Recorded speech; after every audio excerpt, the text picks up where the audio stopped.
একজন 18তম সনদধারী শিক্ষক নিবন্ধন পাশ করেছি। আমরা 3 ধাপে পাশ করে এই জায়গায় এক অবস্থানে আসছি, কিন্তু আমরা বারবার সুপারিশ বঞ্চিত হচ্ছি। আমাদের কিসের দোষ? আমরা তো পাশ করেছি, আমরা তো আমাদের যোগ্যতার প্রমাণ দিয়েছি, তারপরেও আমরা কেন বারবার সুপারিশ বঞ্চিত হব?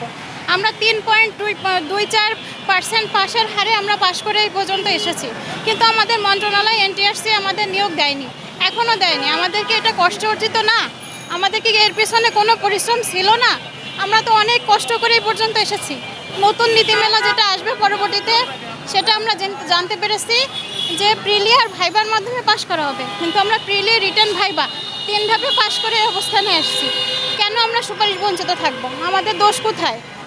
আমরা এখনো প্রায় 5 থেকে 6 হাজার মতো নিয়োগ বঞ্চিত আছি। এনটিআরসি আমাদের নিয়োগটা দিচ্ছে না।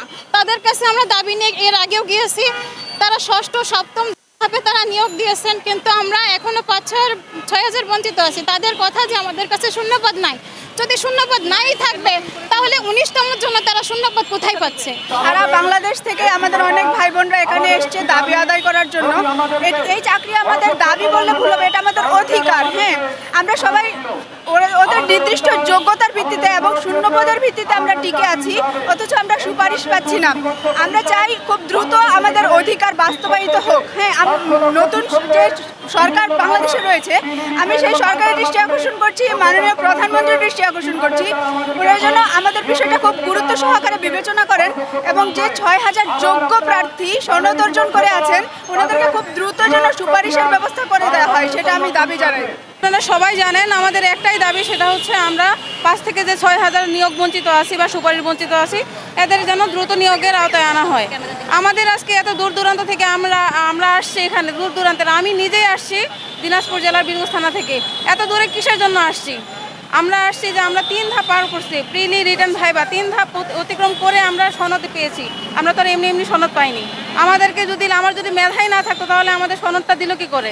যাদের সার্টিফিকেটটার সনদটাই হচ্ছে জাল, তারা কিভাবে 60 হাজারের ঊর্ধ্বে সনদধারী যারা কিনা নৈতিকভাবে অবক্ষয়, যারা কিনা নৈতিক না, তারা আমাদের শিক্ষার্থীকে কি নৈতিকতা শিক্ষা দিবে? আমি তাদের কাছে প্রশ্ন রাখতে চাচ্ছি।